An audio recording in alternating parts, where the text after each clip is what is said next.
ಹಾಸನದಲ್ಲಿ ಆಯೋಜಿಸಿದ್ದ ಬಾಲ ನ್ಯಾಯ ಕಾಯ್ದೆ, ಬಾಲ್ಯ ವಿವಾಹ ನಿಷೇಧ, ಪೋಸ್ಕೋ ಕಾಯ್ದೆ ಕುರಿತ ತರಬೇತಿ ಕಾರ್ಯಕ್ರಮವನ್ನು ಕರ್ನಾಟಕ ರಾಜ್ಯ ಮಕ್ಕಳ ರಕ್ಷಣಾ ಆಯೋಗದ ಸದಸ್ಯ ವೆಂಕಟೇಶ್ ಉದ್ಘಾಟಿಸಿದರು.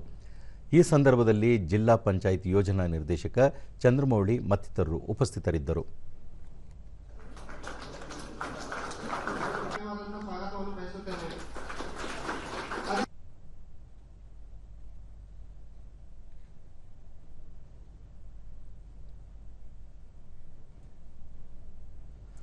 ಬಳಿಕ ವೆಂಕಟೇಶ್, ಮಕ್ಕಳ ರಕ್ಷಣೆ ಹಾಗೂ ಪೋಷಣೆ ನಮ್ಮೆಲ್ಲರ ಜವಾಬ್ದಾರಿಯಾಗಿದೆ.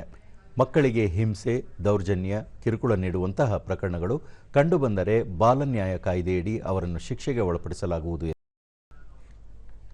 ಹಿಂಸೆ, ನಿಂದನೆ, ತೊಂದರೆಗಳಾದಾಗ ಬಾಲ ನ್ಯಾಯ ಕಾಯ್ದೆ ಅಡಿಯಲ್ಲೂ ಕೂಡ ಎಫ್ಐಆರ್ ಮಾಡಲಿಕ್ಕೆ ನೀವು ಒಂದು ಪರಿಚಯ ಇರಲಿ ಅಂತ ಹೇಳಿ, ಮತ್ತೆ ಬಾಲ ನ್ಯಾಯ ಕಾಯ್ದೆಯಲ್ಲಿ ಸಾಕಷ್ಟು ಪುನರ್ವಸತಿ ಸೌಲಭ್ಯಗಳಿವೆ ಮಕ್ಕಳಿಗೆ. ಜಿಲ್ಲಾಧಿಕಾರಿ ಲತಾ ಕುಮಾರಿ, ಮಕ್ಕಳಿಗೆ ಉತ್ತಮ ಜೀವನ ರೂಪಿಸುವುದು ಪ್ರತಿಯೊಬ್ಬ ಪೋಷಕರ ಜವಾಬ್ದಾರಿ.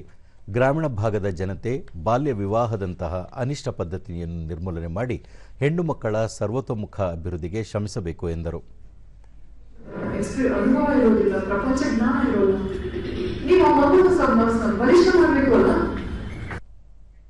ಚಂದ್ರಮೌಳಿ, ಗ್ರಾಮ, ತಾಲೂಕು ಹಾಗೂ ಜಿಲ್ಲಾ ಪಂಚಾಯಿತಿಗಳಲ್ಲಿ ಮಕ್ಕಳಿಗೆ ರೂಪಿಸಿರುವ ಯೋಜನೆಗಳ ಪ್ರಯೋಜನ ಪಡೆದುಕೊಳ್ಳಬೇಕು.